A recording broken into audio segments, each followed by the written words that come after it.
Hello दोस्तों, नमस्कार। Santoshi IAS में आपका एक बार फिर स्वागत है। यहाँ पर हम आज 92 का जितना भी क्वेश्चन बचा हुआ था उसको कर लेते हैं। हमने एक प्लान बनाया था आपके लिए एक्स्ट्रा कि जो हम एक पेपर 2 दिन में करवाते हैं उसको अब एक पेपर एक ही दिन में करवाएंगे। दरअसल प्रॉब्लम ये है कि अगर हम एक पेपर 2 दिन में करवाता हूँ तो लगभग 2 महीने का समय लग सकता है। अगर एक पेपर एक ही दिन करवाऊंगा और वो आप टेस्ट के फॉर्म में ही रखिएगा आप, ठीक है। मतलब आप ऐसा समझिएगा कि 150 क्वेश्चन, पहले तो 150 आता नहीं था, 120 ही क्वेश्चन आते थे। तो चाहे 150 हो चाहे 120 क्वेश्चन हो, उसको एक टेस्ट के फॉर्म में करिएगा। कितना आपको प्रीवियस ईयर क्वेश्चन आ रहा है, जैसे ये क्वेश्चन है तो मैं थोड़ा सा समय आपको देता हूँ, तो इसमें बता दिया करिए कि आपको कौन सा क्वेश्चन आपका सही है। तो एक टेस्ट के फॉर्म में आप करेंगे तो आपका रिवीजन भी होता रहेगा, एक टेस्ट भी लगाते रहेंगे। और वो टेस्ट कौन सा होगा, आपके जितने भी प्रीवियस ईयर के क्वेश्चन होंगे सब एक टेस्ट के फॉर्म में ही आप लगा देंगे, ठीक है। तो अगर हम एक दिन में एक लाते हैं तो लगभग 1 महीने के अंदर ही हम ये ख़त्म कर देंगे, ठीक है। अब इसके बाद फिर जो आप कहेंगे, जो सब्जेक्ट जो घटना चक्र का या अदर किसी का, वो हम पढ़ा देंगे, ठीक है। तो चलते हैं, शुरू करते हैं पहला क्वेश्चन, ठीक है। आज यहाँ पर देख लीजिए, आज 1992 का तो ख़त्म ही हो जाएगा। कल से 1993 का है, वो सिर्फ एक ही वीडियो में पूरा आ जाएगा, चाहे वो 2 ही घंटे का वीडियो बने, ठीक है। तो चलते हैं, पहला क्वेश्चन देखते हैं क्या कह रहा है। पहला क्वेश्चन कह रहा है सोएज कैनाल कह रहा है ज्वाइन टू सीज, कौन से दो मतलब समुद्र को सोएज नहर जोड़ती है। तो एकदम सिंपल ही क्वेश्चन है। ये देखिए आपके लिए मैप लाए हैं, देखिए ये एक रेड सी है यहाँ पर, पतला सा ये, ठीक है, ये पतला सा, ठीक है। रेड सी से देखिए इधर अरब है और इधर अफ्रीका, ठीक है। अब यहाँ पर देखें मेडिटेरियन सी है, तो सोएज कैनाल ये है, ये आपको दिख रहा होगा, ये है आपका सोएज कैनाल ये। तो ये क्वेश्चन अब नहीं पूछा जाएगा कि किन दो सी को जोड़ता है सोएज कैनाल, ये क्वेश्चन पुराना हो गया। क्वेश्चन अब ये पूछा जाएगा कि यहाँ पर दो पोर्ट हैं, एक पोर्ट यहाँ पर है और एक पोर्ट यहाँ पर है, कौन सा पोर्ट ऊपर है, नॉर्थ में है, कौन सा पोर्ट साउथ में है। तो देखिए जो पोर्ट सईद है, याद रखिएगा, जो पोर्ट सईद है वो आपका किस पे पड़ता है, वो उत्तर की ओर पड़ता है, मतलब भूमध्य सागर की ओर। तो यहाँ पर अगर हम यहाँ पर देखता हूँ तो यहाँ पर अगर मैं सईद लिखूँ, पोर्ट सईद, ठीक है, पी से पोर्ट लिख दीजिए, पोर्ट सईद रखिए तो ये ऊपर की ओर है, सॉरी, हाँ। अगर नीचे ये वाला पोर्ट कौन, जो आपका रेड सी से जुड़ा हुआ है, ये कौन सा पोर्ट है, तो ये पोर्ट है आपका पोर्ट सोएज, पोर्ट सोएज। तो पोर्ट सोएज, तो अगर आपसे ये कभी पूछ ले कि पोर्ट सईज नॉर्थ में है या पोर्ट सोएज नॉर्थ में है, तो पोर्ट सईज नॉर्थ में है, पोर्ट सोएज साउथ में है। तो ये दोनों चीज़ें याद रखिएगा, ये हो गया। अब ये पूछा जाएगा कि इसका निर्माण कब हुआ था, इसका निर्माण कब हुआ था, 1869 में। इस साल कुछ हुआ था, पता है आपको, इस साल गांधी जी पैदा हुए थे, ठीक है। 2 अक्टूबर 1869 को गांधी जी पैदा हुए थे, इसी साल आपका यहाँ पर इसका निर्माण किया गया था। किन दो देशों के बीच इसका निर्माण किया गया था, तो फ्रांस और ब्रिटेन ने मिलकर इसका निर्माण किया था। लगभग 100 साल तक इस पर किसका कब्जा था, इस पर फ्रांस और ब्रिटेन का ही कब्जा था, ठीक है।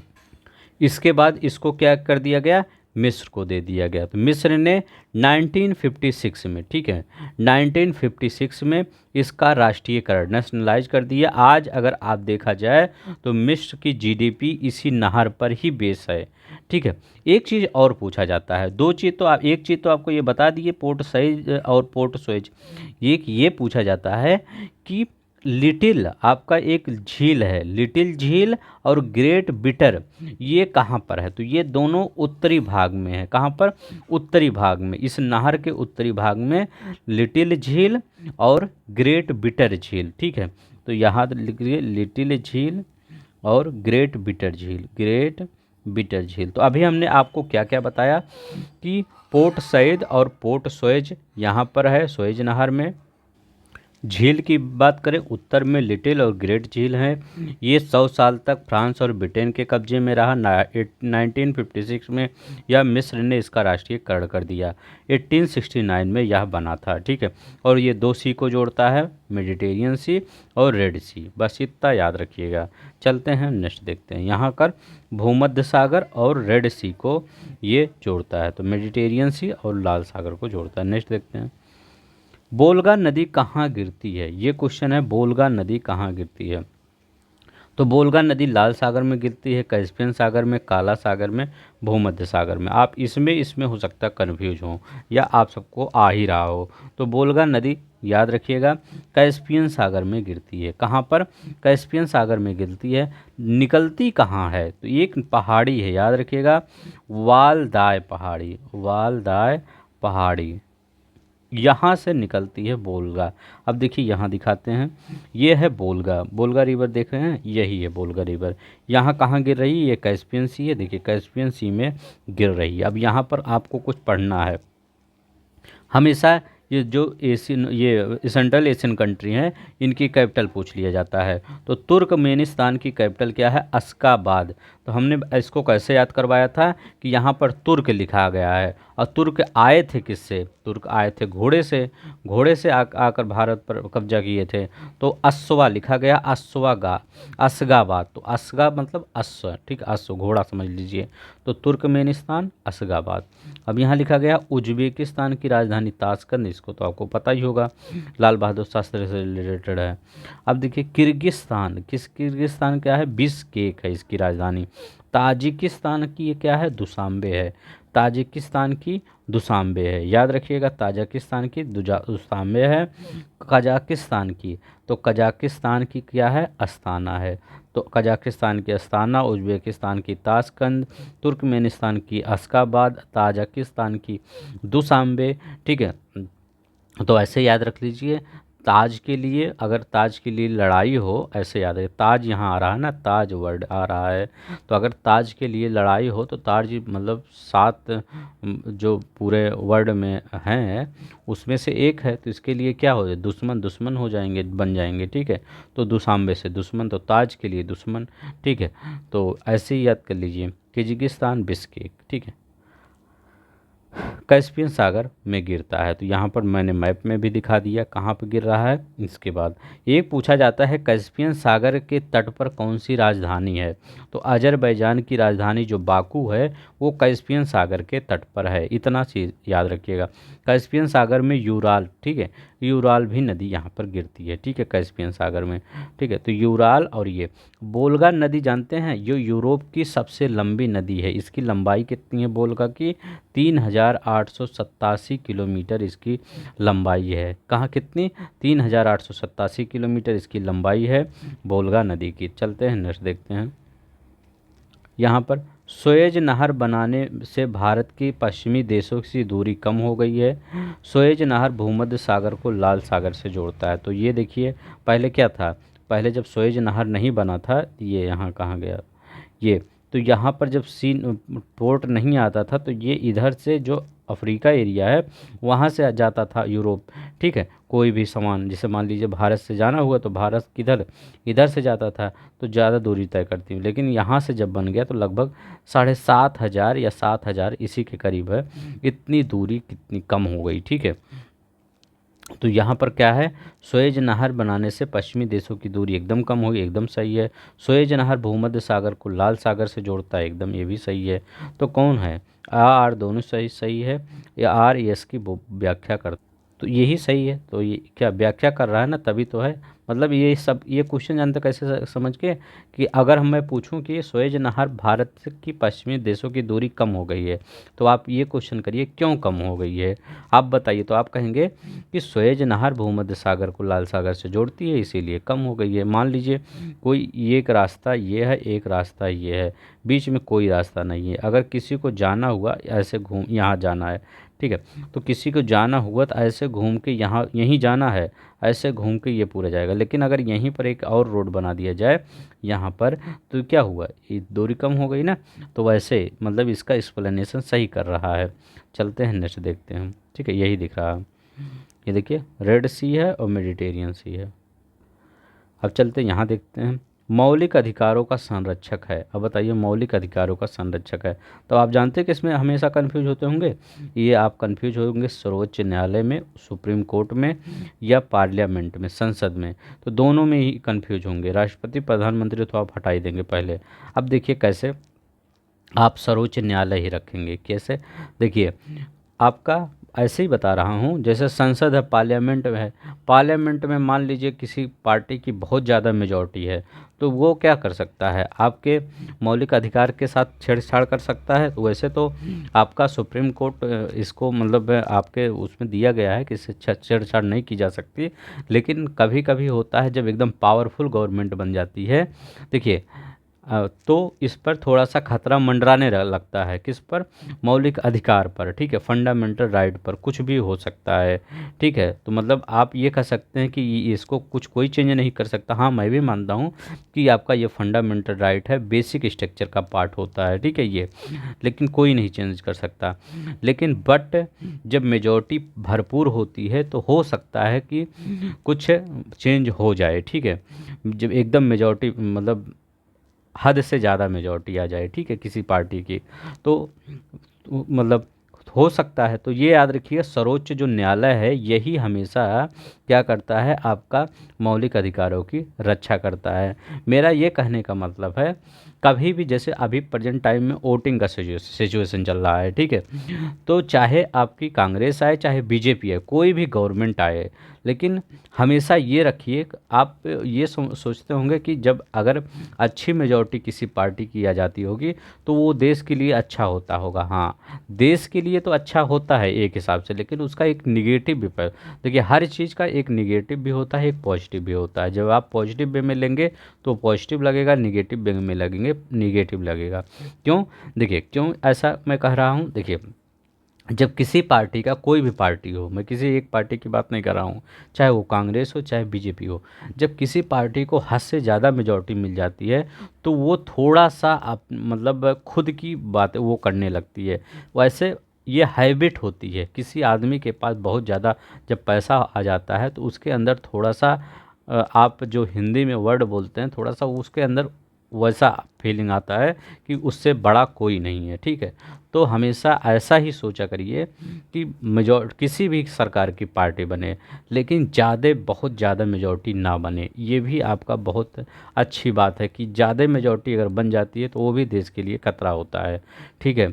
तो कुछ लोग मतलब उसको मतलब ऐसा मानते हैं कि हाँ जो हैं हम ही हैं, ठीक, और कोई नहीं है, क्योंकि 5 साल तक उनको कोई टच भी नहीं कर सकता अगर आपने भरपूर मेजॉरिटी दे दी है, ठीक है। अगर थोड़ी सी कम मेजॉरिटी है तो उनको डर लगा रहता है कि हमसे कुछ गलती ना हो जाए, ठीक है। तो आपकी वैकेंसी वैकेंसी आती रहेगी, ठीक है। मेन चीज़ है वैकेंसी वैकेंसी में स्टूडेंट के लिए क्या चाहिए, वैकेंसी चाहिए, वैकेंसी आए इसके बाद किसी की सरकार बने कोई मतलब नहीं, ठीक है। अब देखिए तो यहाँ पर कौन सा है, सर्वोच्च न्यायालय। अब यहाँ पर राष्ट्रपति और उपराष्ट्रपति की अनुपस्थित में कौन राष्ट्रपति का कार्यभार ग्रहण करता है, ये बताइए कौन राष्ट्रपति का कार्यभार, देखिए कह रहे हैं मान लीजिए राष्ट्रपति नहीं है, उपराष्ट्रपति भी नहीं है, उनकी अनुपस्थिति में राष्ट्रपति का कार्यभार कौन गड़बड़ कर, तो आप क्या कहेंगे, तो वो सर्वोच्च न्यायालय का जो मुख्य न्यायाधीश होगा, CGI वर्तमान में जो DY चंद्रचूड़ हैं वही आपके ये पदभार ग्रहण करेंगे। लेकिन बाई चांस वो भी ना हो तब आप क्या करेंगे, तो जो सीनियर जज होगा सुप्रीम कोर्ट का, सीनियर मोस्ट जज होगा सुप्रीम कोर्ट का, वो संभालेंगे। तो ये भी कई बार क्वेश्चन पूछा गया था, अगर द्रौपदी मुर्मू जी भी नहीं है और जयदीप धनखड़ भी नहीं है तो, और CGI DY चंद्रचूड़ भी नहीं है, मतलब मैं एग्जांपल दे रहा हूँ ताकि आपको पता रहे कि हाँ ये, तो कौन सा पार्ट कौन ग्रहण करेगा, तो वो कौन ग्रहण करेगा, जो सुप्रीम कोर्ट का एक मतलब सीनियर मोस्ट जज होगा वो ग्रहण करेगा। लेकिन यहाँ पर सिर्फ राष्ट्रपति उपराष्ट्रपति की बात कर रहा है, तो कौन, सर्वोच्च न्यायालय का जो मुख्य न्यायाधीश होगा वो, ठीक है। तो यहाँ पर आपको कितने क्वेश्चन, 2 क्वेश्चन का पता चला, ठीक है।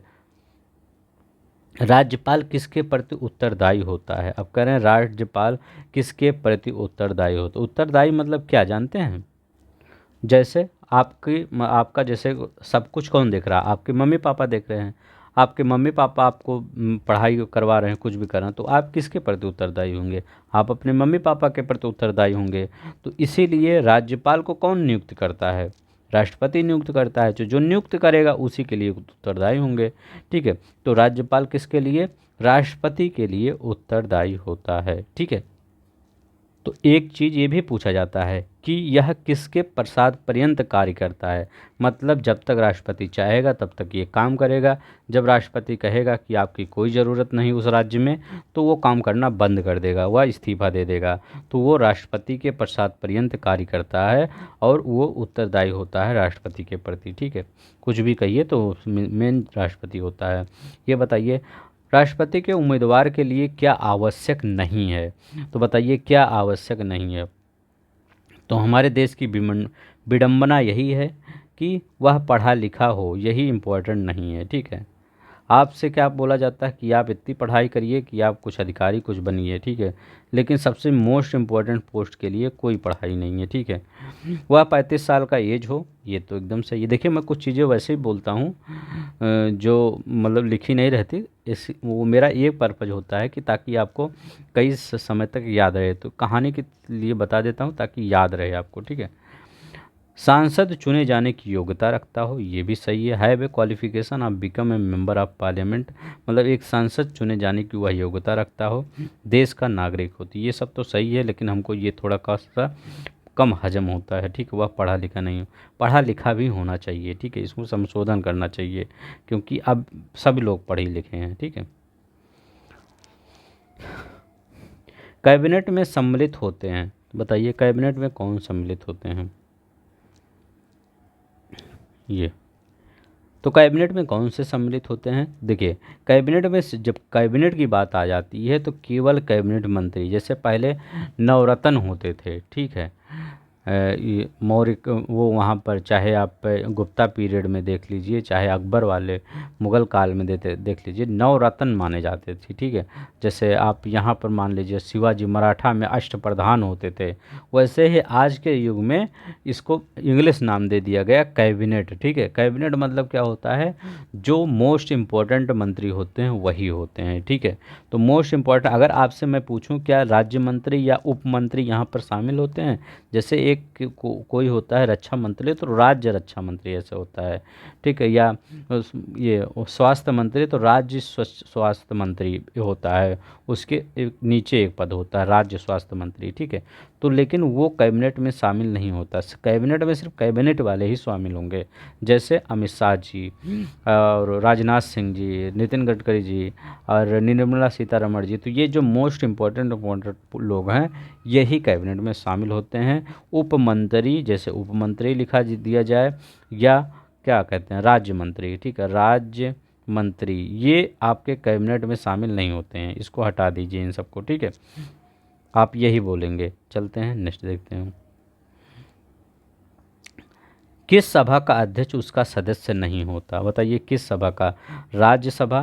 Chairman of which sabha is not a member of that Rajya Sabha? Rajya Sabha, Lok Sabha, Vidhan Sabha और विधान परिषद, कौन सा नहीं होता? तो कौन सा नहीं होता है? तो आपका राज्यसभा का। जैसे आपका क्या जो इस समय भारत के उपराष्ट्रपति हैं वो राज्यसभा के तो पदेन सभापति हैं, लेकिन ऐसा थोड़ी है कि वो किसी मतलब कहीं के सांसद हैं, वो कहीं के सांसद नहीं हैं, लेकिन उनको मतलब राज्यसभा की सदस्य बनने की योग्यता होनी चाहिए। जैसे उनके पास योग्यता होनी चाहिए कि वह संसद बन सकते हैं, होते नहीं हैं लेकिन योग्यता होनी चाहिए, वह बन सकते हैं। ठीक है, ये वर्ड कहाँ कहा गया है कि मतलब किस आर्टिकल में कहा गया है कि भारत का राष्ट्रपति राज्यसभा का पदेन सभापति होता है? तो ये आर्टिकल 64 में कहा गया है, ये याद रखिएगा। आर्टिकल 64 में कहा गया है भारत का जो राष्ट्रपति होता है वो राज्यसभा का, वो राष्ट्रपति कह रहे हैं, उपराष्ट्रपति जो होता है वो भारत का पदेन सभापति होता है। तो आर्टिकल 64, तो ये राज्यसभा। लेकिन अगर आपसे ये पूछे क्या उसको राज्यसभा का सदस्य निर्वाचित होने की योग्यता होनी चाहिए? हाँ, उसकी योग्यता तो होनी चाहिए, लेकिन वह आवश्यक नहीं है कि वो क्या है, उसका सदस्य ही हो। ठीक है, वह सदस्य नहीं होता लेकिन उसकी योग्यता होनी चाहिए। ठीक है, कभी भी हो सकता है। राज्यसभा के सदस्य का कार्यकाल कितने वर्ष का होता है? तो एकदम सिंपल ही क्वेश्चन है। राज्यसभा के सदस्य का कार्यकाल कितने वर्ष का होता है? 6 वर्ष का होता है, ठीक है। इसके 1/3 जो सदस्य होते हैं, मतलब 100 में से अगर कहते हैं तो 33 सदस्य जो होते हैं, प्रत्येक 2 वर्ष बाद क्या होता है? सेवानिवृत्त होते हैं, मतलब उनका कार्यकाल समाप्त होता जाता है। तो 1/3 सदस्य 2 साल बाद क्या होते हैं? सेवानिवृत्त होते हैं, और इन सब का कार्यकाल 6 वर्ष का होता है। ये पूछा जाता है कौन सा सदन अस्थाई है? अस्थाई नहीं, अस्थाई। अस्थाई कौन सा सदन है? यही राज्यसभा आपका अस्थाई सदन है, ठीक है। नेक्स्ट चलते हैं। यह धन विधेयक है, इसका निर्णय कौन करता है? अब देखिए, धन विधेयक है तो धन विधेयक जब प्रस्तुत होता है तो क्या वहाँ पर राष्ट्रपति बैठा रहता है? नहीं बैठा रहता। प्रधानमंत्री तो बैठे रहते हैं, मंत्रिपरिषद, लोकसभा अध्यक्ष, तो यही सब तो लाते ही हैं। मंत्रिपरिषद हो गया, प्रधानमंत्री, मतलब इन्हीं सब की सहमति होती है कि धन विधेयक लाया जाए। तो लेकिन लोकसभा जो होता अध्यक्ष है, इसी के सामने तो लाते हैं, तभी तो पता चल, वो कहता है, जैसे मान लीजिए वही तो कहेगा कि हाँ अच्छा दिखाया जाए, ये धन विधेयक है, तो वही निर्णय करता है। कौन डिसाइड करता है धन विधेयक है? तो ये हमेशा लोकसभा अध्यक्ष ही डिसाइड करता है कि यह धन विधेयक है, अब इसको दिखाइए, ठीक है, क्या क्या आपने लाया है, ठीक है। मनी बिल है तो मनी बिल में आपके क्या क्या है। चलते हैं नेक्स्ट देखते हैं। अब निम्न में से किसका संबंध चुनाव आयोग से नहीं है?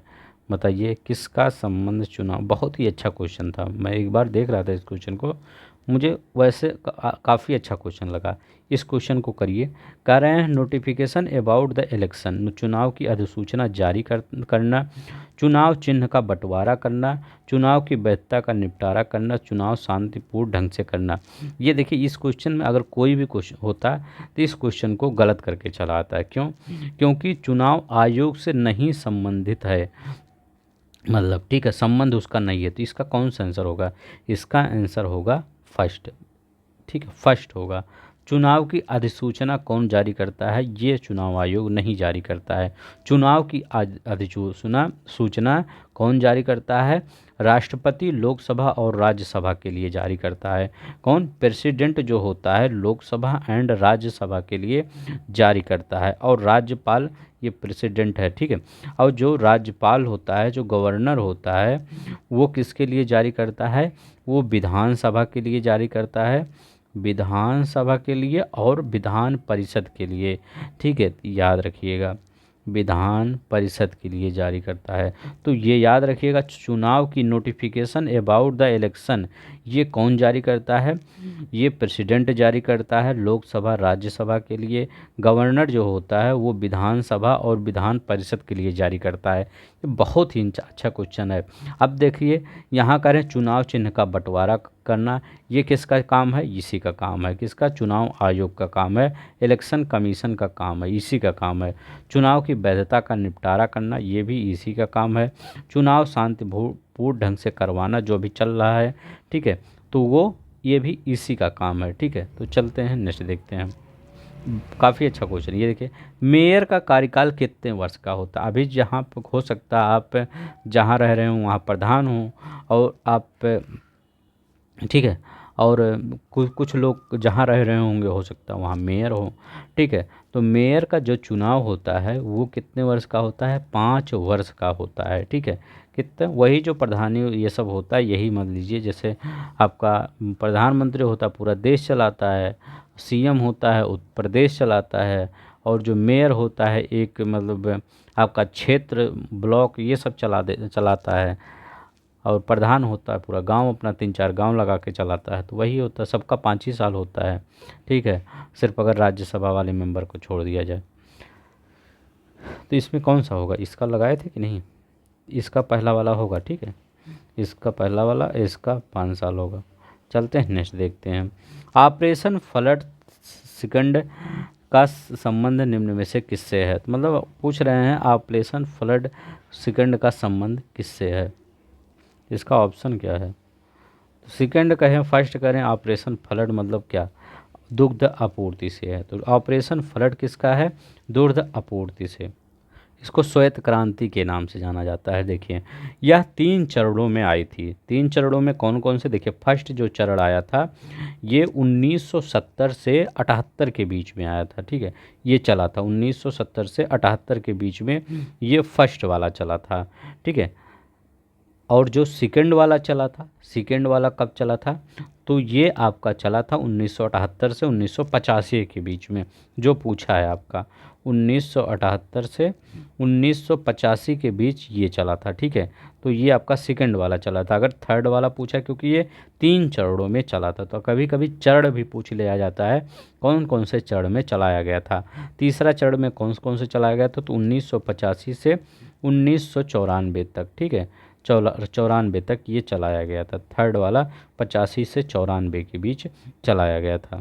दूध के उत्पादन के मामले में हम कौन से स्थान है, पहले स्थान पे है। हमारी जनसंख्या थोड़ा सा ज़्यादा है, इसीलिए हमारा दूध भी, मतलब हमारे यहाँ दूध भी ज़्यादा होता है, महंगा होता। किसी दूसरे देश में होता तो नदियाँ बहती दूध की। ठीक है, निम्न में से कौन सा कर केंद्र सरकार नहीं लगाती। केंद्र सरकार कौन सा कर नहीं लगाती। जब ऐसे टाइप का क्वेश्चन आ जाए ना, तो जब आप मूवी वूवी देखने जाते होंगे, कोई मूवी रिलीज होती होगी, तो जो बड़े बड़े एक्टर्स होते हैं वो, जैसे मैंने देखा है कि कई बार योगी जी से मिलने आए थे कई बड़े एक्टर। क्यों?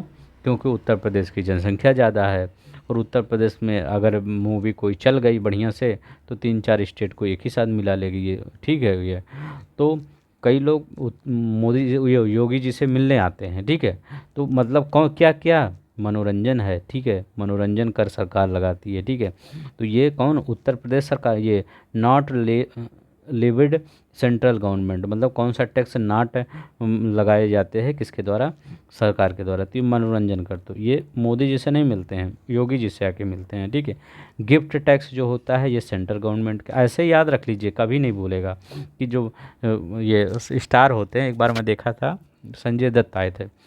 ठीक है, मिलने उनके ऑफिस में, किसके, योगी जी के।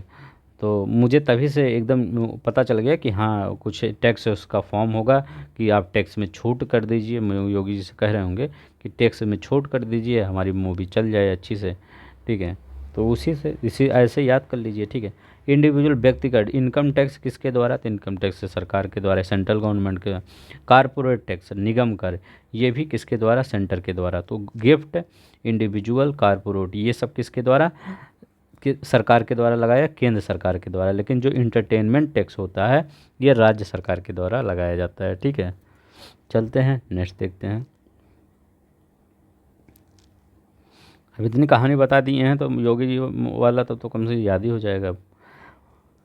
भूमि विकास बैंक का कार्य सत्य है, बताइए भूमि जो विकास बैंक है वो क्या करता है। Which are the following function the truly associated with the land development bank, तो क्या करता है एक बार बताइए आप, फिर तो मैं बता ही रहा हूँ। ठीक है, एक टेस्ट के हिसाब से लिया करिए इसको।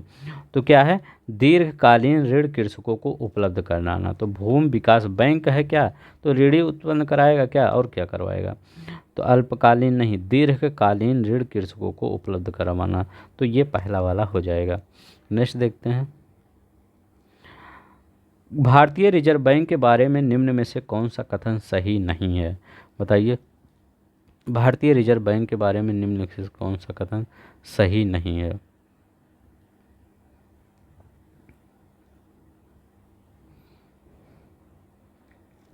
तो ये कौन सा कथन नहीं सही है, तो ये इसमें कह रहा है यह सभी प्रकार की करेंसी नोटों को जारी करता है। ठीक है, तो यह सभी प्रकार की करेंसी नोटों को नहीं जारी करता। आप पढ़े होंगे क्या, 1 रुपये का सिक्का कौन जारी करता, तो 1 रुपये सिक्का नहीं, 1 रुपये का नोट। तो 1 रुपये का जो नोट होता है वो कौन जारी करता है, वो भारत सरकार जारी करता है। तो कौन सा, कौन, भारत सरकार, भारत सरकार जारी करता है।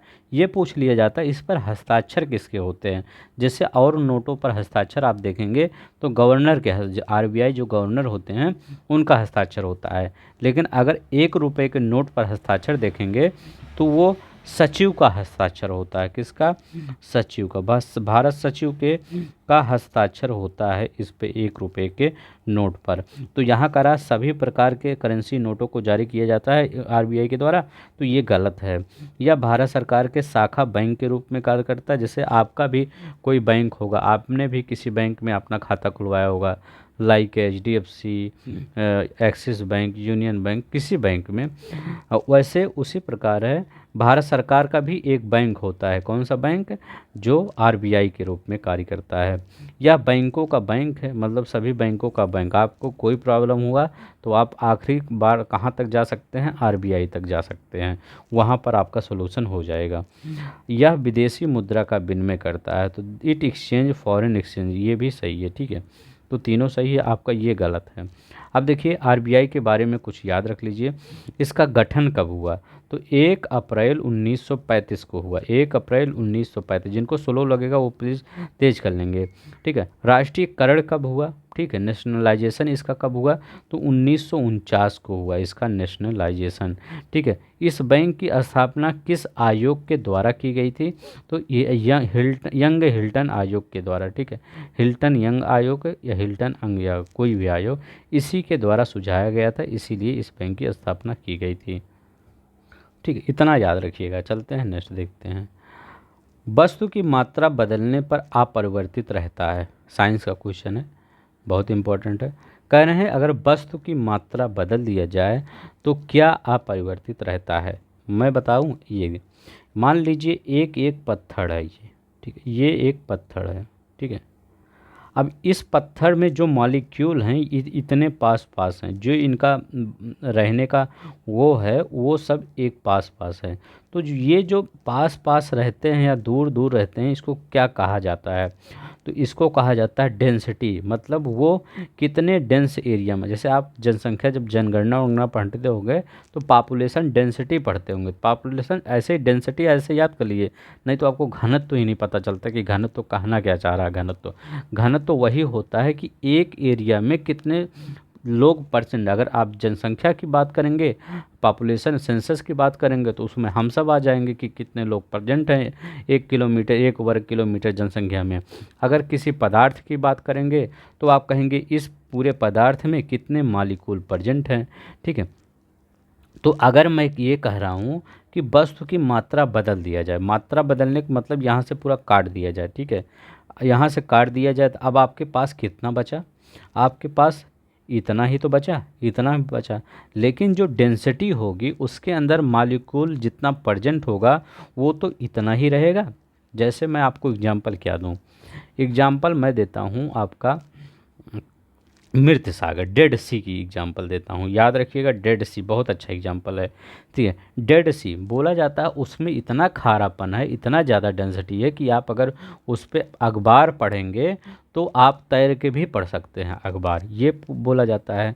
क्या अगर उसका मात्रा बदल दिया जाए? मात्रा बदलने का मतलब है कि ये जो डेड सी है, कुछ अब हर सी सूख रहा है, देख रहे हैं RLC को पता ही नहीं चला कहाँ चला गया। तो ये भी तो कभी न कभी सूखेगा। तो मान लीजिए सूख के इतना हो गया। ठीक है, तो क्या इसमें क्या ये इसका डेंसिटी बदल जाए? उसमें खारापन तो उतना ही रहेगा। ठीक है, तो क्या होता है डेंसिटी। ठीक है, तो डेंसिटी, ये जो मॉलिक्यूल, ये पत्थर है आपका, इस पत्थर में जितना ये डेंसिटी इतने दूर दूर तक, वो तो उतना ही रहेगा। आयतन वॉल्यूम इसका चेंज हो जाएगा क्योंकि हमने काट दिया है तो आधा गायब हो गया है, तो वॉल्यूम चेंज हो गया। भार भी चेंज हो जाएगा क्योंकि आधा काट दिया। अगर पहले ये आधा किलो ये है और ये आधा किलो ये है, तो आधा आधा किलो ये भी चेंज होगा। जब आधा किलो हट गया तो आधा किलो ही बचा। मास भी चेंज हो जाएगा, इसका मास भी परिवर्तित हो जाएगा। ठीक है, द्रव्यमान भी, लेकिन डेंसिटी नहीं चेंज होता है। तो वस्तु की अगर मात्रा बदल देने पर डेंसिटी नहीं चेंज होता है। तो आपको आई होप समझा पाया हूँ। अस्त होने पर सूर्य लाल क्यों दिखाई देता है? तो क्या होता है कि जो सूर्य लाल दिखाई देता है, तो प्रकीर्णन पढ़ें, प्रकीर्णन, डिस्पर्जन। ठीक है, ड्यू टू प्रकीर्णन। प्रकीर्णन क्या होता है? जैसे लाल क्यों दिखाई देता है वहाँ पर? जब आपको सिर्फ लाल ही दिखाई देगा, क्योंकि जब ये धूल, ये ढेर सारा उसमें रहता है, तो जब सूर्य अस्त होता रहता है तो जितनी भी लाइटें आती हैं वो सब डिस्पर्ज हो जाती है, मतलब जो 7 रंग होते हैं ना वो सब हट जाते हैं, लेकिन जो रेड लाइट होती है वही सबसे ज़्यादा वो डिस्पर्स नहीं होती, वो आपकी आंखों तक आ जाती है। ठीक है, जैसे रोड लाइट पे क्या मतलब जो ट्रैफिक में वहाँ पर रेडी लाइट क्यों लगाई जाती है, क्योंकि वो जल्दी ज़्यादा दिखेगा। वो अभी वो उसमें बैगनी कभी नहीं लगाया जाएगा, क्योंकि बैगनी तो आधे लोग को दिखेगा ही नहीं कि वहाँ बैगनी लाइट चली गई है। ठीक है, या येलो लाइट ये सब नहीं दिखेगा। तो यहाँ पर कौन सी लाइट हो जाएगी, रेड लाइट, वो आपका डिस्पर्स नहीं होगा ज़्यादा इधर उधर, वो आपका जितना भी, क्योंकि सूर्य बड़ा है तो उसकी इंटेंसिटी सब कुछ बड़ा होगा, तो जो रेड लाइट होती है वो पूरा दिखता है। तो ड्यू टू डिस्पर्सन प्रकीर्णन के कारण अस्त होते समय सूर्य दिखाई देता है डिस्पर्जन के कारण। ठीक है, तो याद रखिएगा इसका आंसर हो जाएगा बी। कभी भी अस्त होते समय, जाते समय सूर्य भगवान जब आएँ या जाएं तो किसके कारण लाल दिखाई देता है, प्रकीर्णन जो डिस्पर्जन होता है उसी के कारण, क्योंकि सब जो लाइटें होती हैं और कलर वो हट जाते हैं। ठीक है, मतलब धूल मिट्टी ये सब या बहुत सी फिनोमिना होते हैं वो इसका इधर उधर हो जाता है, डिस्पर्ज होता है, लेकिन लाल नहीं डिस्पर्ज हो पाता। ठीक है, तो ये प्रकीर्णन होता है। निम्न में से कौन विद्युत खपत को बढ़ते क्रम में प्रदर्शित कर रहा है, बताइए। विद्युत क्रम खपत, ये देखिए तो सिंपल ही सवाल है, कौन विद्युत क्रम को बढ़ते हुए क्रम में प्रदर्शित करता है। तो ये जैसे आपका कौन सा हो गया, सबसे ज़्यादा क्या आपका मतलब लेता है, तो सबसे ज़्यादा केटली लेता है, इलेक्ट्रिक केटली जिसमें चाय वो बना देते हैं। विद्युत प्रेस, ठीक है, प्रेस करते हैं तो देखते हैं कभी प्रेस लगाए हैं, अगर इन्वर्टर चालू है तो अगर प्रेस लगाएं तो इन्वर्टर तुरंत बैठ जाता है, क्योंकि वो उसका लोड ही नहीं ले पाता। ठीक है, टेलीविज़न, पंखा, पंखा तो अभी देखिए 100 वाट का, 80 वाट का, अब तो 50-50 वाट के पंखे आने लगे हैं। ठीक है, तो पंखे हो गए, इसके बाद टेलीविज़न हो गया, फिर विद्युत प्रेस हो गया, इलेक्ट्रिक केटली हो गया। डायनमो का काम क्या है, बताइए। फंक्शन ऑफ डायनमो क्या करता है, तो डायनमो क्या करता है, इसमें कुछ बताने लायक नहीं है। तो डायनमो क्या करता है, यह यांत्रिक ऊर्जा को विद्युत ऊर्जा में कन्वर्ट करता है। तो convert mechanical energy into electrical energy, तो ये किस एनर्जी को, मैकेनिकल एनर्जी को इलेक्ट्रिकल एनर्जी में कन्वर्ट करता है डायनमो। ठीक है, चलते हैं नेक्स्ट देखते हैं। लोहे और लकड़ी के समान भार की गेंद को समान ऊंचाई से गिराने पर क्या होगा। ठीक है, तो बताइए, करें लोहे और लकड़ी की समान भार। अब देखिए भार दोनों का समान है। ठीक है, तो दोनों अगर समान भार है, वेट उनका समान है, तो चाहे लोहा रहे चाहे लकड़ी रहे, वो तो नाम हम सब दे दे रहे हैं कि वो लोहा है वो लकड़ी है, लेकिन उसका क्या एक है, उसका भार समान है। तो क्या होगा, दोनों पृथ्वी पर एक समान साथ गिरेगी। ठीक है, both falls on the earth on same time. ठीक है, both falls on the earth on same time, ये होगा। चलते हैं नेक्स्ट देखते हैं। जहाज नदी से समुद्र में प्रवेश करता है, तो यदि एक जहाज नदी से समुद्र में प्रवेश करता है तो क्या होता है। अब इसका भी एक मैं कॉन्सेप्ट बताता हूँ तो आपको याद हो जाएगा। ठीक है, तो इसका क्या हो जाएगा, ऊपर उठेगा। अब मैं इसका एक कॉन्सेप्ट बताता हूँ। देखिए, आप सब हमेशा जानते हैं कॉन्सेप्ट वही है जो मतलब लिखा आपके बुक में लिखा रहता है, वही कॉन्सेप्ट मैं बता रहा हूँ, कुछ वैसा कॉन्सेप्ट नहीं है। ठीक है, देखिए हमेशा क्या होता है, जो नदी का जल होता है इस नदी के जल की अपेक्षा समुद्र के जल का घनत्व ज़्यादा होता है। आप कहेंगे कैसे घनत्व ज़्यादा होता है, जहाँ नमकीन पानी होगा वहाँ घनत्व ज़्यादा होगा। कैसे, डेड सी के अभी एग्जांपल हम लिए, जो वहाँ पर क्या घनत्व बहुत ज़्यादा है। ठीक है, डेंसिटी बहुत ज़्यादा है, क्योंकि वो तो सबसे ज़्यादा खारा पानी है वहाँ पर रेड सी, वो डेड सी में। ठीक है, तो वहाँ पर जब आपका घनत्व ज़्यादा होगा, मान लीजिए ये आपका नदी है, ठीक है, ये नदी आ रही है बहते बहते, ठीक है, ये नदी है, तो यहाँ पर जो पानी होगा ये मीठा पानी होगा, और जो ये समुद्र है ये यहाँ पर क्या होगा, जो नमकीन है ये पूरा एकदम घनत्व ज़्यादा होगा, तो हर मालिक्यूल क्या होंगे, एकदम पास पास होंगे, एकदम पास पास ये। ठीक है, अब कोई जहाज़ क्या हुआ, कोई जहाज़ यहाँ पड़ा है, अब कोई जहाज़ यहाँ आ रहा है, तो जब यहाँ पर जब जहाज़ आ रहा है तो आप कॉन्सेप्ट क्या पढ़े हैं कि आप डेड सी में अखबार भी तैर के पढ़ सकते हैं, नीचे आप डूबेंगे ही नहीं। कभी यूट्यूब पे वीडियो देखिए डेड सी का अखबार कैसे पढ़ते हैं, तो एक ध्रुव राठी ने भी एक वीडियो बनाया है। ठीक है, उसको मैंने देखा तो मैंने पहले मैं देखा तो मुझे लगा कि हाँ ये देखिए सही है, तो आप ठीक है, तो वहाँ पर आप डूबेंगे ही नहीं, लेकिन बहुत कड़वा पानी होता है उसका। तो ये है, आप जैसे ही इस जाएंगे अंदर, तो ये जब यहाँ पर मालिक्यूल ज़्यादा हैं तो ये जहाज़ अंदर बैठ पाएगी नहीं, क्योंकि वो अंदर से ही आपका ऊर्ध्वाधर ही, मतलब वो वर्टिकल ही आपका एक फोर्स लगा रहा है ऊपर चल के, तो वो ऊपर ही होगा जहाज। यहाँ पर कोई फोर्स नहीं लगता क्योंकि डेंसिटी उतना है नहीं, तो यहाँ पर तो अंदर ही, मतलब नीचे ही धंसी रहेगी। तो यहाँ पर जो नीचे मालिक्यूल हैं ये अंदर नहीं जाने देते जहाज़ को, ऐसे ही समझ लीजिए कि ऊपर ही ये रहता है, तो इसलिए ऊपर उठा हुआ दिखाई देता है। ठीक है, जहाज नदी से समुद्र में जब प्रवेश करता है तो हमेशा ऊपर उठा हुआ, क्यों? क्योंकि मालिक्यूल इतना डेंसिटी है कि जहाज अंदर की ओर नहीं जा पाता, ऊपर से नीचे से ही फोर्स ऊपर लगता है। ठीक है, तो चलते हैं नेक्स्ट देखते हैं। हवाई जहाज़ से यात्रा करते समय पेन से स्याही निकलने लगती है। अब देखिए इसका भी वही कॉन्सेप्ट है, देखो पूरा कॉन्सेप्ट वही आपका बना दिया है। अब देखिए आप क्या समझते हैं कि हमेशा जो हवाएं चलती हैं हाई प्रेशर से लो प्रेशर की चलते हैं, उच्च दाब से लो दाब की। अब जैसे आप ये मान लीजिए हमारी पृथ्वी है, ठीक है, पृथ्वी हम नीला से बनाते हैं, अपनी नीली ग्रह है ना, तो नीला, तो जो नीला ग्रह है अपना, ये आप मान लीजिए पृथ्वी पर यहाँ पर खड़े हैं, तो जितना ऊपर जाएंगे उतना प्रेशर बढ़ेगा कि घटेगा, बताइए? जितना आप ऊपर जाएंगे उतना प्रेशर घटेगा। कैसे घटेगा? देखिए जैसे जितना आप नीचे रहेंगे उतना आप पे शरीर पर दाब ज़्यादा पड़ेगा, ठीक है, लेकिन जितना ऊपर जाएंगे नीचे मॉलिक्यूल पास पास हैं, ठीक है, एकदम पास पास हैं, और ऊपर हवा विरल है, तो वहाँ पर हवा जब विरल है तो वैसे भी प्रेशर कम हो जाएगा। तो पेन का स्याही से क्या रिलेशन है?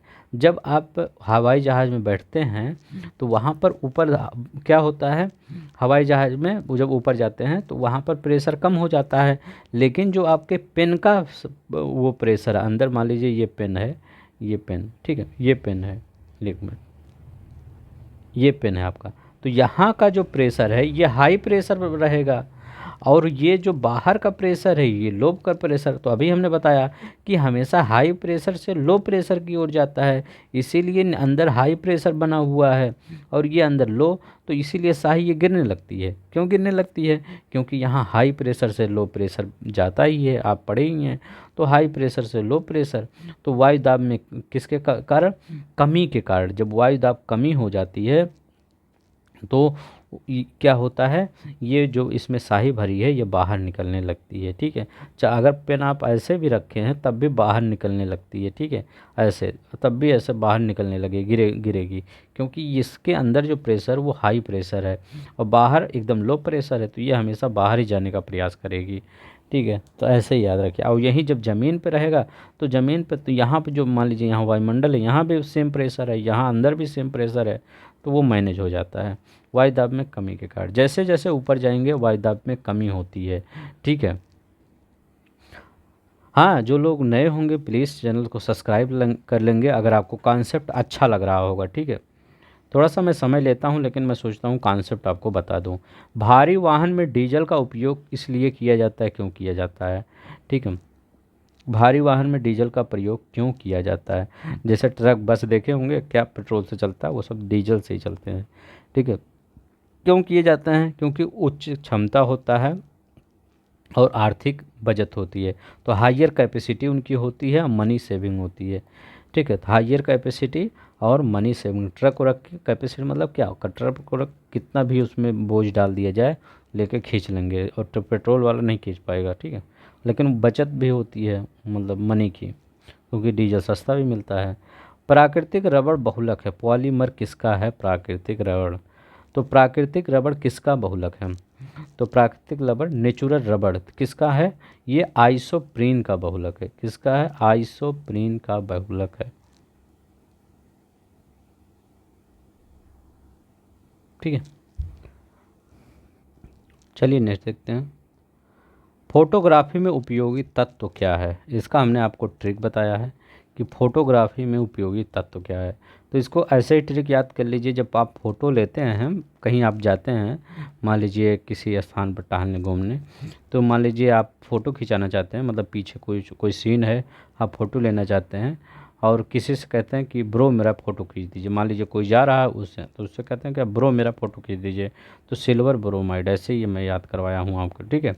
तो ब्रो मेरा फ़ोटो खींच दीजिए, बस यही है सिल्वर ब्रोमाइड, ऐसे ही याद कर लीजिए, या आप उसको कॉन्सेप्ट से याद रखिए, कुछ भी याद रखिए, याद रहना चाहिए बस फोटोग्राफी। वाष्प में परिवर्तन कहलाता है क्या? जल का वाष्प में परिवर्तन कहलाता है।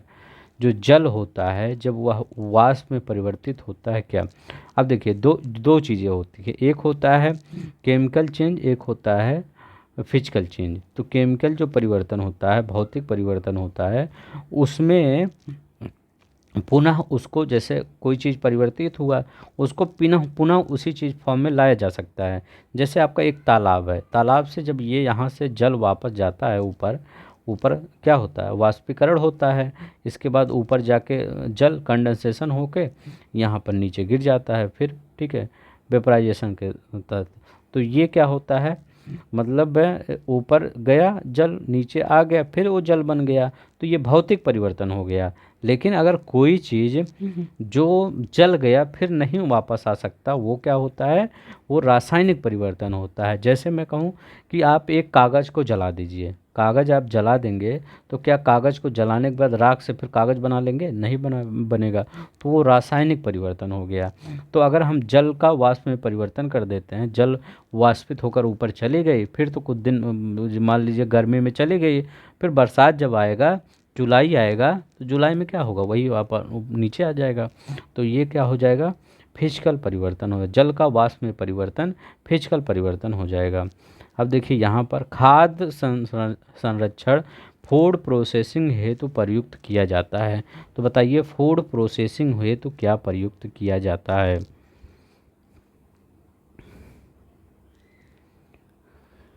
ये बहुत इम्पोर्टेंट है, बार बार ये पूछ लिया जाता है, ठीक है। तो ये क्या प्रयुक्त किया जाता है? बेंजोइक एसिड प्रयुक्त किया जाता है। तो बेंजोइक एसिड ये कहाँ पाया जाता है? तो ये कहाँ पाया जाता है? यह पौधों में पाया जाता है प्राकृतिक रूप से, ठीक है। और इसको बनाया भी जाता है, ठीक है। टालुइन के ऑक्सीकरण, जो टालुइन होता है उसके ऑक्सीकरण से इसको बनाया जाता है। तो बेंजोइक एसिड याद रखिएगा, फूड प्रोसेसिंग, ठीक है, खाद्य संरक्षण के लिए बेंजोइक एसिड प्रयोग किया जाता है। चलिए नेक्स्ट देखते हैं। किस द्रव के एकत्व होने पर मांसपेशियां का थकान का अनुभव करती हैं? कौन सा ऐसा द्रव है जिसका मतलब अगर ज़्यादा हो जाता है तो मांसपेशियां थकान का अनुभव करती हैं? तो वो क्या होता है? लैक्टिक एसिड होता है। क्या होता है? लैक्टिक एसिड होता है, ठीक है। तो याद रखिएगा, मांसपेशियों में थकान लैक्टिक एसिड के कारण होता है। साधारण मानव के गुणसूत्र होते हैं। अब देखिए कह रहे हैं number of chromosome in a human being कितना होता है? अब देखिए नंबर पूछ रहा है, अगर पेयर पूछे तो 23 बताइएगा, और नंबर अगर पूछ ले रहा है, ठीक है, तो नंबर आपका 46 होगा, ठीक है। कितना होगा? 46 होगा, याद रखिएगा। नहीं तो वहाँ पर ऑप्शन यहाँ तो नहीं दिया गया, यहीं तो यहीं एक 23 भी दिया रहता है। तो कहीं अगर पेयर यहाँ लिख दिया होता तो आप 46 लगा देते, गलत हो जाता। जब नंबर दिया रहे तो वो 46 होगा, पेयर दिया रहे तो 23 होगा, ठीक है। ये याद रखिएगा, वहाँ पर कई बच्चों का गलत मैंने देखा है, गलत हुआ है ऐसे क्वेश्चन। दो गोदुग्ध में पीलेपन के लिए उत्तरदायी तत्व हैं, बताइए गोदुग्ध में पीलेपन के लिए उत्तरदायी तत्व कौन सा है? मतलब करें गाय का दूध जो पीलापन होता है किसके कारण होता है? तो किसके कारण होता है? कैरोटीन के कारण गाय का दूध पीलापन होता है। और सफ़ेद किसके कारण होता है? तो केसीन के कारण होता है। किसके कारण? केसीन प्रोटीन के कारण गाय का दूध सफ़ेद होता है। लेकिन जो लैक्टिक, अगर पूछा जाए कि गाय और भैंस के दूध में क्या पाया जाता है, तो लैक्टिक एसिड गाय और भैंस के दूध में दोनों पाया जाता है। तो अगर पीलापन पूछे गाय के दूध में किसके कारण पीलापन होता है, तो कैरोटीन। अगर केसीन पूछे तो सीन पूछे तो सफ़ेद। कैसे याद करेंगे? देखिए सा यहाँ है तो सा से सफ़ेद, बस। अगर केसीन लिख रहे, केसीन लिखा रहे, तो सीन मतलब क्या? सफ़ेद, याद रखिएगा। सीन कौन होगा? जो जो मतलब थोड़ा सा सीन किसको करेंगे तो थोड़ा सा गोरा हो रहा हो, गोरा मतलब सफ़ेद, तो सफ़ेद होगा ऐसे। कैरोटीन पीला। पृथ्वी की आयु का मापन निम्न में से किस विधि द्वारा किया जाता है? बताइए, पृथ्वी की आयु का मापन किस विधि द्वारा किया जाता है? तो पृथ्वी की आयु का मापन किसके द्वारा? यूरेनियम विधि के द्वारा किया जाता है। आप यहाँ पर कंफ्यूज होते होंगे कि कार्बन डेटिंग विधि लगाएं कि यूरेनियम विधि लगाएं। आप देखिए, कार्बन डेटिंग वाला भी बताते हैं। कार्बन डेटिंग के कारण जानते क्या होता है? जो पौधे की उम्र का पता लगाया जाता है, ठीक है, तो पौधों की उम्र का पता किसके कारण लगाया जाता है? ये कार्बन डेटिंग के द्वारा लगाया जाता है। अगर यूरेनियम का कहे तो ये पृथ्वी की आयु का मापन किया जाता है, ठीक है।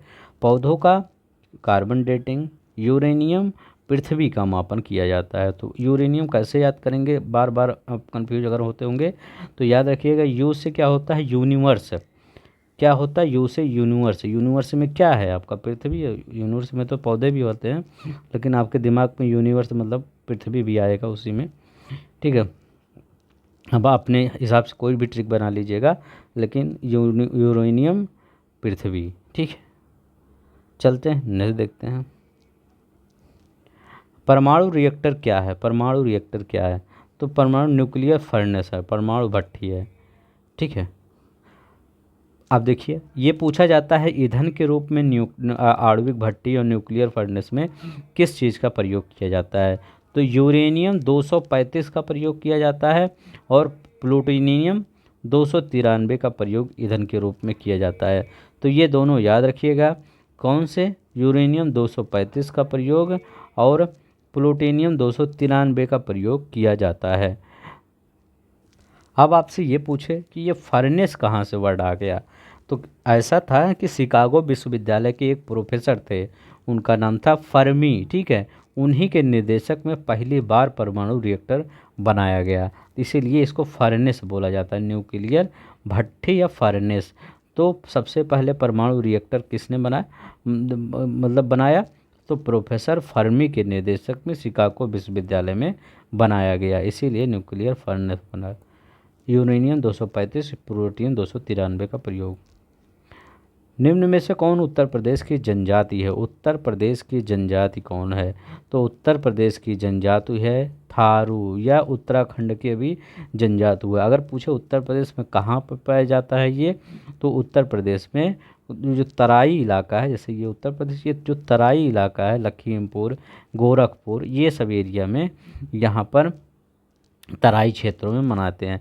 ये हिंदू धर्म को मानते हैं। अगर ये पूछ ले कि थारू किस जाति को धर्म को मानते हैं, जाति नहीं धर्म को मानते हैं, तो ये थारू जनजाति हिंदू धर्म को मानते हैं। अगर ये पूछ लिया जाए कि कौन से, पूछ के लिया जाए, कम से कम 15 बार पूछा गया है, ठीक है, कि दीपावली को शोक के पर्व के रूप में। अब तो ये क्वेश्चन मुझे नहीं लगता कि कोई गलत करेगा, ठीक है। कोई ऐसा बच्चा नहीं होगा जो गलत करेगा। जो गलत करेगा ये क्वेश्चन को, दिवाली को शोक पर्व के रूप में कौन मनाता है, फिर उसको अभी पेपर नहीं देना चाहिए 1-2 साल, ठीक है, क्योंकि ये कम से कम 15 बार पूछ लिया गया है question.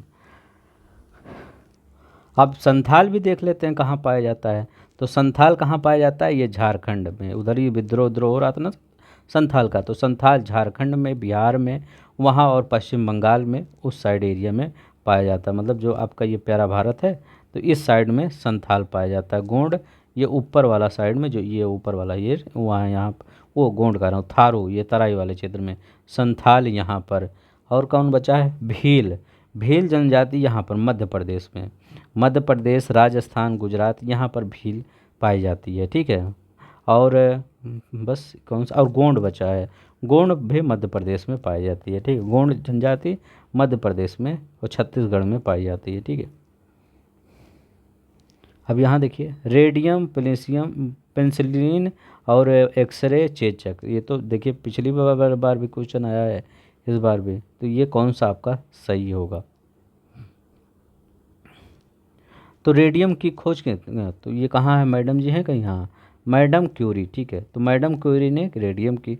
Penicillin Alexander Fleming. X ray की डब्ल्यू के रोंटगन। चेचक एडवर्ड जेनर, ठीक है। याद रखिएगा, बहुत बार बार अभी हम 2 ही साल का लिए हैं पेपर, 1-2-3, कम से कम 4-5 क्वेश्चन रिपीट हो गए हैं, ठीक है। अब देखिए, भूकंप, ऊंचाई, विद्युत धारा, प्रतिरोध, ये भी मिला लीजिए जल्दी से। कौन आपका सही है। भूकंप का मापन किससे किया जाता है? सिस्मोग्राफ से किया जाता है।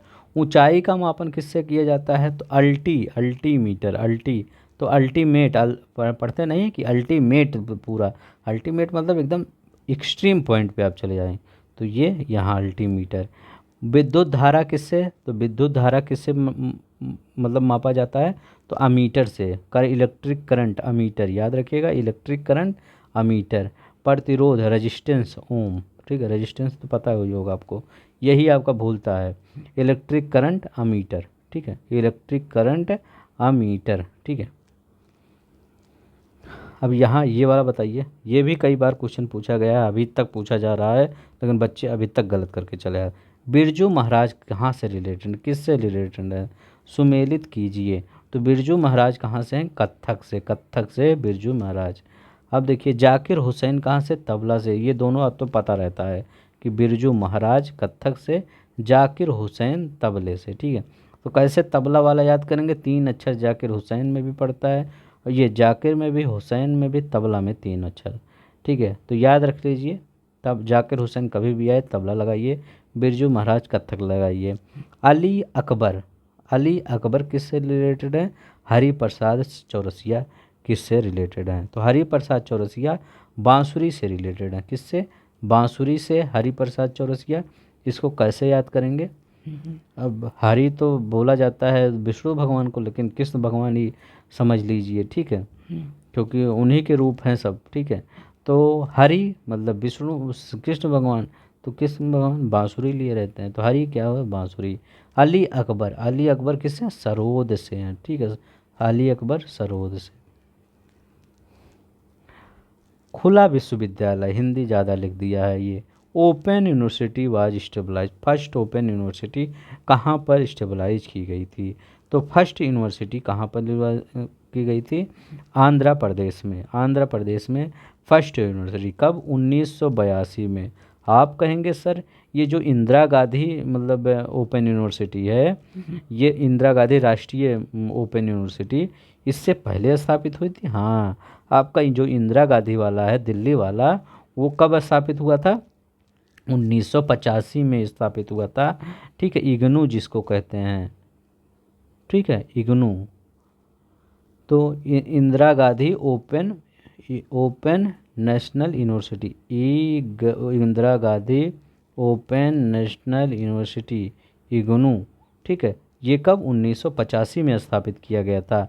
और ये आंध्र प्रदेश वाला 1982 में। इसका नाम क्या था? डॉक्टर भीमराव अंबेडकर के नाम पे स्थापित किया गया था। किसके नाम पर? डॉक्टर भीमराव अंबेडकर के नाम पर, ठीक है। अब एक विश्वविद्यालय अपने यहाँ भी है, कौन सा है? उत्तर प्रदेश का, बहुत बार क्वेश्चन पूछा गया था, राजश्री टंडन मुक्त विश्वविद्यालय। ये कहाँ पर है? प्रयागराज में है। तो क्या है? राजश्री टंडन मुक्त विश्वविद्यालय, ठीक है, ये कहाँ है? प्रयागराज में। इसकी स्थापना कब की गई थी? एक बार यही क्वेश्चन पूछ लिया गया था कि राजश्री टंडन मुक्त विश्वविद्यालय की स्थापना कब की गई थी? 1999 में की गई थी। कब की गई थी? 1999 में की गई थी। बस इतना याद रखिएगा। पहला open university doctor Bhimrao Ambedkar 1982 में, दूसरा 1985 में इग्नू, तीसरा और जो हमारे उत्तर प्रदेश में है वो 1999 में राजश्री टंडन मुक्त विश्वविद्यालय प्रयागराज में है। इससे ज़्यादा आपको कुछ पढ़ना ही नहीं है। चलते हैं नेक्स्ट देखते हैं। मोनिका सेलेस, जुम कुरियर, चेतन शर्मा, गीत सेठी, मतलब ये इनका मतलब पूछ रहा है ये किस किस से खेल से रिलेटेड हैं। तो ये मोनिका सेलेस ये टेनिस से उस समय के थे, अभी उतना इम्पोर्टेंट नहीं होगा। जिम कुरियर किससे रिलेटेड है? तो जिम कुरियर किससे हैं? टेनिस से है, ऐसे देख लीजिए, क्योंकि उस समय कुछ जीते उते होंगे तो हो सकता है आपका वो चेतन शर्मा क्रिकेट से हैं। गीत सेठी किससे हैं? बिलियर्ड से हैं। गीत सेठी का अब भी पूछ लिया जाता है, इसका कौन सा होगा? पहला वाला होगा। अब यहाँ पर देखिए, ओणम किस प्रदेश का त्यौहार है? करें, ओणम किस प्रदेश का त्यौहार है? तो ओणम किस प्रदेश का त्यौहार है? केरल। ओणम, ओणम, ओणम किसका है? केरल का है। अब देखिए ये भी क्या पूछा जाता है, ये कब मनाया जाता है? जब फसल कट जाता है, फसल की कटाई के समय ओणम का त्यौहार मनाया जाता है। पोंगल क्या है, तमिलनाडु के से जुड़ा है, ठीक है। अगर पोंगल में पूछूं तो ये इससे जुड़ा है, पोंगल किससे, तमिलनाडु का है, ठीक है। बिहू असम का, बहुत बार पूछा जाता है कि बिहू कहाँ का है, असम का है, ठीक है। एक और पूछा जाता है, कुचिपुड़ी, कुचिपुड़ी, कुचिपुड़ी ये कहाँ का है, कुचिपुड़ी, तो कुचिपुड़ी ये आंध्र प्रदेश का है, कहाँ का है, आंध्र प्रदेश का है। भरतनाट्यम कहाँ का, भरतनाट्यम, तो भरतनाट्यम तमिलनाडु का है। मोहिनीअट्टम कहाँ का है, मोहिनीअट्टम, तो ये केरला का है, ठीक है, केरल का है। सस्त्रिया कहाँ का है, अगर आपसे पूछे सस्त्रिया तो वो असम का है, बस इतना याद रखिए, ज़्यादा नहीं। Sri Lanka, Maldives, Burma, Zimbabwe, Mauritius, ये क्या है, मिलान करना है इसमें, ठीक है। तो श्रीलंका की राजधानी क्या है, अभी तो चेंज हुई है, जयवर्धनेपुरम उरम हो गई है, तो यहाँ कोलंबो लिखा लगा दीजिए जो लिखा गया है। मालदीव, रंगून, ये वो वाला रंगून नहीं है, अब चेंज हो गया है, अब क्या हो गया है इसकी राजधानी, ये देखिए यहाँ गलती हो रही थी। मालदीव, मालदीव और मैं बर्मा सो को म्यांमार समझ रहा था इसको, ठीक है। मालदीव, तो मालदीव का तो पता ही होगा, मालदीव का माले, ठीक है, मालदीव का माले। और यहाँ बर्मा का क्या है, तो बर्मा का क्या है, अन्नपीडा, ये रंगून है ना, अब इसका नाम रंगून नहीं है, यंगून पड़ा है, ठीक है। इसका एक सबसे बड़ा शहर है यंगून, ठीक है, ये बर्मा नहीं है, अब इसका म्यांमार है, म्यांमार, अब इसका नाम म्यांमार हो गया है, ये बर्मा हट गया है। अब इसका सबसे बड़ा शहर यंगून है, लेकिन राजधानी ये नहीं है, अब नेपीडा इसका राजधानी है, नेपीडा। प्रेजेंट टाइम में अगर पूछा जाए म्यांमार की राजधानी नेपीडा, जो अभी मैं मालदीव को समझ रहा था म्यांमार, ठीक है, मालदीव तो माली ही है, ठीक है। जिम्बाब्वे हरारे हो गया, मॉरिशस पोर्ट लुइस हो गया, ठीक है। ये तो कहीं कहीं दिमाग में कुछ और रहता है, बोलते कुछ और हैं, ठीक है। तो देख लीजिए, अगर हाँ कमेंट कर दिया करिए, अगर कहीं थोड़ा सा कुछ मिस्टेक हो तो कमेंट वमेंट कर दिया करिए, क्योंकि वो ह्यूमन मिस्टेक हो सकता है, ठीक है, ऐसे मिस्टेक नहीं हो सकता, तो उसको कमेंट कर दीजिए करिए। इसके बाद मैं उसको सुधार के उसको पिन कर देता हूँ, मेरे किसी भी वीडियो में देखिए, अगर जहाँ भी थोड़ी सी गलती होती है, अगर बच्चे कमेंट करते हैं तो मैं उसको तुरंत पिन कर देता हूँ, ताकि आप गलत चीज़ें ना पढ़ें। सबसे इम्पोर्टेंट है कि आप गलत चीज़ें कुछ ना पढ़ें, हर चीज़ थोड़ा सा पढ़ें लेकिन सही पढ़ें। अब देखिए यहाँ क्रिकेट लिखा है, गोल्फ लिखा है, फुटबॉल लिखा है, बिलियर्ड्स लिखा है, तो ये भी मतलब आपका वही है कि कौन सा सुमेलित है। तो क्रिकेट से कौन सा है, तो रणजी ट्रॉफी क्रिकेट में आता है। गोल्फ में कौन सा आता है, तो गोल्फ में पुट आता है, ठीक है, गोल्फ में पुट आता है। फुटबॉल में कौन सा आता है, फुटबॉल मोहन बागान वाला देखे ही होंगे, बहुत फेमस है। बिलियर्ड्स में, अच्छा देखिए, पुट और पॉट है, तो ठीक है, बिलियर्ड से पॉट संबंधित है, ठीक है, पुट और पॉट, तो बिलियर्ड पॉट, तो इसका कौन सा सही है, ए वाला सही है, देख लीजिएगा, ठीक है। सी का तीसरा, टी का पहला, हाँ सही है। यहाँ देखिए कौन सा सही सुमेर, सूर्य मंदिर, लिंगराज मंदिर, हवा महल, गुमतेश्वर की प्रतिमा। तो सूर्य मंदिर कहाँ है, तो सूर्य मंदिर कोणार्क, कहाँ है, कोणार्क उड़ीसा में, ठीक है। लिंगराज मंदिर कहाँ है, भुवनेश्वर में, तो लिंगराज मंदिर भुवनेश्वर में। हवा महल जयपुर में। गोमतेश्वर की प्रतिमा कर्नाटक में, यहाँ सबसे अच्छा यही था, गोमतेश्वर की प्रतिमा कर्नाटक में, तो कौन सा सही है, पहला ही वाला सही है। अब बताइए, मैच द फॉलोइंग, भटनागर पुरस्कार, बीसी राय पुरस्कार, दादा साहब गंधर्व पुरस्कार, कौन किससे संबंधित है, तो बताइए। भटनागर, शांति स्वरूप भटनागर पुरस्कार कब से मतलब दिया जा रहा है, तो ये कब स्थापित किया गया था, 1957 में स्थापित किया था भटनागर शांति स्वरूप भटनागर पुरस्कार, ठीक है। ये विज्ञान कहीं है, हाँ हाँ, ये देखिए विज्ञान के क्षेत्र में, तो भटनागर शांति स्वरूप भटनागर पुरस्कार यहाँ लिख दीजिए, वहाँ आ गया था, विज्ञान के क्षेत्र में दिया जाता है। बीसी राय पुरस्कार किस क्षेत्र में दिया जाता है, बताइए। बीसी राय, ये भी बहुत इंपॉर्टेंट है, ये पूछ लिया जाता है कि बीसी राय पुरस्कार किस क्षेत्र में, तो बीसी राय पुरस्कार औषधि के क्षेत्र में, तो यहाँ पर औषधि है, तो यहाँ लिखा लगा दीजिए औषधि। अब देखिए, दादा साहब फाल्के, ये तो फिल्म है, हाँ तो फिल्म है ही है, ये तो पता ही होगा। गंधर्व पुरस्कार किसके फील्ड में, तो गंधर्व पुरस्कार ये शास्त्रीय क्लासिकल आर्ट अवार्ड है, ठीक है। गंधर्व अवार्ड क्लासिकल आर्ट अवार्ड है, इसमें दिया जाता है, ठीक है। तो ये कौन सा सही हो जाएगा, पहला वाला देख लीजिएगा। दादा साहब फिल्म में गंधर्व क्लासिकल आर्ट अवार्ड, अगर यहाँ पर भटनागर, ठीक है, भटनागर पुरस्कार, ये विज्ञान के क्षेत्र में, जी साइंस के क्षेत्र में भटनागर, शांति स्वरूप भटनागर साइंस के क्षेत्र में। अगर बीसी राय तो मेडिसिन, दोनों अलग अलग है, नहीं तो आप दोनों एक ही पढ़ लीजिए। बीसी राय औषधि, भटनागर विज्ञान, ठीक है। 5 जून को, 1 दिसंबर को, 5 दिसंबर को, 16 कौन कब मनाया जाता है बताइए। तो 5 जून को सब जानते हैं, बहुत बार आज भी ये पूछा जाता है क्वेश्चन, आप कहेंगे ये क्वेश्चन रिपीट नहीं होता, आज भी पूछ लिया जाता है। 5 जून को पर्यावरण दिवस। 16 सितंबर ये बहुत ज़्यादा पूछा जाता है, और 5 जून। 1 दिसंबर को एड्स दिवस मनाया जाता है। 5 सितंबर को क्या मनाया जाता है, शिक्षा दिवस। 16 अक्टूबर को खाद्य दिवस, ठीक है। तो इसमें कौन सा सही हो जाएगा, पहला वाला ही सही हो जाएगा।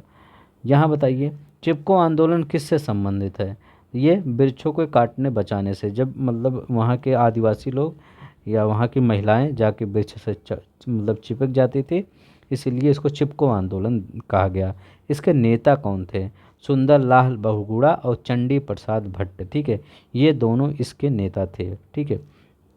एक दक्षिण भारत में भी चलाया गया था, वो कौन सा आंदोलन था, इस ऐसे ही था वो भी, अपिक्को आंदोलन। दक्षिण भारत में वृक्षों से रिलेटेड अपिक्को चलाया गया था, और उत्तर भारत में चिपको उत्तराखंड में चलाया गया था। यहाँ भारत में अस्पृश्यता का निवारण किन किन उपायों के द्वारा किया जा सकता है, मतलब कह रहे हैं कि भारत में जो अस्पृश्यता है किन उपायों के द्वारा, तो यही उपाय दिए हैं। कह रहे हैं कानून बनाकर, हाँ कानून उन बनाएंगे, नहीं तो लोग समझते कहाँ हैं।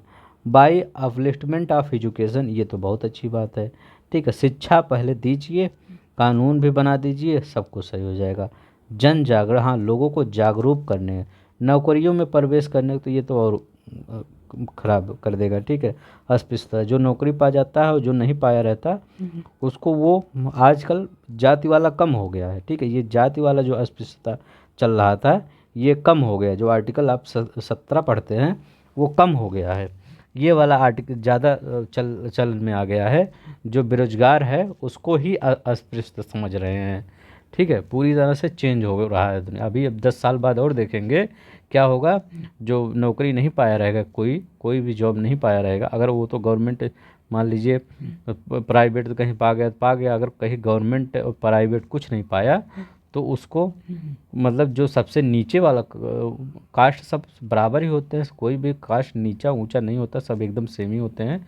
लेकिन जैसा समाज में देखा जाता है वो उससे भी आपको नीचे एकदम उसको मतलब लाइक है एनिमल समझेंगे लोग, ठीक है। जितना ये इसका चलन हो चुका है इस समय प्रवेश, तो ये नौकरियों में प्रवेश ये गलत है। तो पहला, दूसरा, तीसरा। इसीलिए आपसे कहता हूँ आप मन तन धन लगा के पढ़ाई करिए, ताकि आप उस जो अस्पृश्यता के कैटेगरी में ना आइए, ठीक है। एक अच्छा जीवन जिए, ठीक है।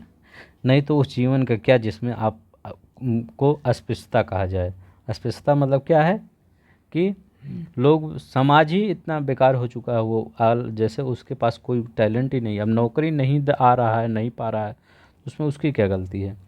मुखौटा नृत्य का संबंध निम्न में से किस नृत्य शैली से है, ठीक है बताइए किससे है। तो ये कथकली से है। मुखौटा नृत्य का संबंध कथकली से है, ठीक है। कहाँ पर ये कथकली कहाँ होता है, प्रचलित है कहाँ से, ये भी बता दीजिए। तो कथकली कहाँ है, ये केरला में है, केरला। कुचिपुड़ी कहाँ का है, तो कुचिपुड़ी आंध्र प्रदेश का है, आंध्र प्रदेश। हमेशा याद, कैसे मैंने याद करवाया था इसको।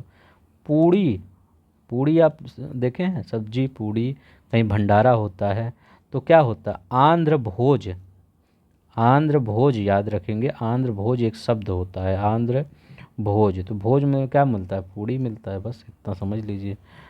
और मोहिनी अट्टम कहाँ कहाँ का था, केरला का, ठीक है। भरतनाट्यम कहाँ था, ये तमिलनाडु का था। तो ऐसे रिवीजन करते रहिए। बस लास्ट वाला क्वेश्चन है, भारत में जनजातियों के निर्धारण का क्या आधार है, बताइए। भारत में जनजातियों के निर्धारण का क्या आधार लिया गया है, तो cultural specialisation and different habitats, सांस्कृतिक विशेषीकरण और विभिन्न आवास, ठीक है, यही उनका लिया गया है, ठीक है। तो याद रखिएगा, ये इम्पोर्टेंट है। कल्चरल बहुत सबसे अच्छा क्वेश्चन हमको ये लगा, ठीक है, कि मतलब अगर भारत में आप, जैसे मैं आपसे बोलूं कि आप कैसे कहेंगे कि संथाल एक जनजाति है या गोंड एक जनजाति है, कैसे आप उसको मतलब एक्सप्लेन करेंगे, तो आप कहेंगे सर उसका उनका सांस्कृतिक जो विशेषीकरण है और उनके आवास जो हैं वो डिफरेंट टाइप के होते हैं, इसीलिए हम उनको जनजातियों की श्रेणी में रखेंगे। बस इतना आप कहेंगे, बस आपका कंप्लीट हो जाएगा, ठीक है। तो आज के लिए बस इतना ही। अगर आपको पसंद आ रहा है तो आप प्लीज़ लाइक सब्सक्राइब कर दीजिए। कल से हम जानते हैं क्या करेंगे, चाहे आपका 2 घंटा लगे, लेकिन मैं एक दिन में एक ही मतलब ईयर का ख़त्म कर लूँगा, ठीक है। वो आप टाइम टाइम का वो आप मतलब स्पीड बढ़ा बढ़ा के देख लीजिए करिए, ठीक है, क्योंकि अगर एक दिन में मतलब 2 दिन में एक करेंगे तो बहुत ज़्यादा समय लग जाएगा और समय आपके पास है कम, ठीक है। तो इसीलिए मैं एक दिन में एक, आप टेस्ट के हिसाब से लेके चलिए, ये सोचिए कि मैं डेली टेस्ट करूँगा, ठीक है, अब प्रीवियस ईयर का, बस आपका रिवीजन भी हो जाएगा, आपका टेस्ट भी हो जाएगा, क्योंकि मैं समय भी देता हूँ ना आपको लगाने के लिए, आप वैसे भी लगा सकते हैं। तो अगर आपको पसंद आएगा तो अपने दोस्तों तुम शेयर और कर दिया करिए कि यहाँ पर कुछ चीज़ें एक्स्ट्रा पढ़ाई जा रही हैं। कोई इक्यानवे से नहीं करवाता है, लेकिन मैं 91 से करवा रहा हूँ। कितना 4-5 दिन और लगेगा, इसके बाद आपका 2000 से तो आ ही जाएगा। लेकिन पुराना वाला भी देख लीजिए क्योंकि शुरुआत कैसे यूपीएस पीसीएस ने किया था, यूपीपीएससी आयोग ने आपका शुरुआत कैसे किया था, ठीक है। तो इनकी हिस्ट्री भी जानना चाहिए, जैसे आपसे हिस्ट्री पूछते हैं उससे आप भी इनकी हिस्ट्री जानिए, ठीक है। तो आज के लिए बस इतना ही। धन्यवाद, नमस्कार, जय हिंद, जय भारत, अपना ख्याल रखिएगा।